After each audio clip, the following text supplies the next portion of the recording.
The criminal case against the high school basketball coach turned Suns superfan Mr. Orange has put a new focus on the concept of grooming, of enticing a child into sexual behavior. But the push to change Arizona's sex crimes law started with a different coach in a different part of the valley. It absolutely changed my life in every single way, and although I hate that it happened, I can say that I am much happier where I am now than where I was. This teen, who we'll call Anne, says she was a 14-year-old freshman on the girls' softball team when her coach started texting her personal details. In text conversations, he told me about how he was in high school, the first time he had sex, when he lost his virginity. She says the coach, a man in his 30s who was also a teacher, insisted she visit his classroom alone, and they'd spend long stretches on his couch. You said he towed the line, but he never technically crossed it. What did you mean by that?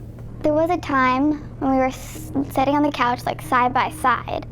His hand would go on my thigh, it would go up like to the bottom of my shorts. One time it went up, like up the back of my shirt. However, he never went, the step further. Anne says the principal eventually discovered them alone in a locked classroom, and that's when her family went to police. The police officer who investigated your daughter's case said this was the worst case of grooming he's seen in his 35-year career, and yet there was nothing they could do? Correct. When you see something done to your kid, there's really nothing worse. And when you can't get the justice that they deserve, it's a horrible feeling as a parent. In the case of Mr. Orange, prosecutors allege he asked for sexually graphic photos and videos.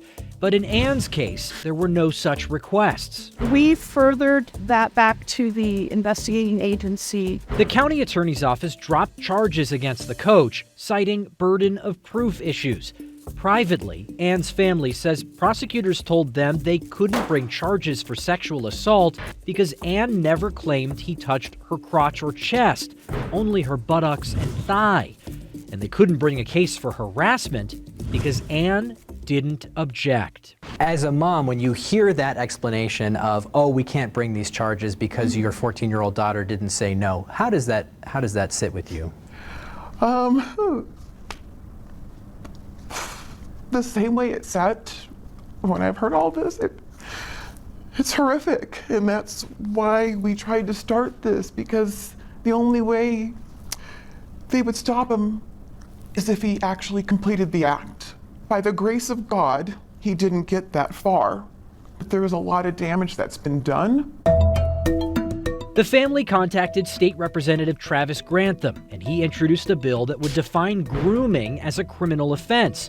But critics argued the bill could be used to criminalize teachers. 2310's broad and vague language still threatens to criminalize innocent acts that would educate teens and other young adults about sexually transmitted disease, reproductive health, and safe sex. They also argued the term grooming itself has become an anti-LGBT slur. So Grantham amended the bill to child enticement and added protections for things with serious literary, artistic, political, or scientific value. Before the final vote, lawmakers referenced Anne and passed the bill. We recognize and appreciate the victim that came forward here, who's a 16-year-old girl who's sitting in the gallery right now, and give her a round of applause for her strength and her courage. My ultimate goal is to not have anybody else go through what I've gone through.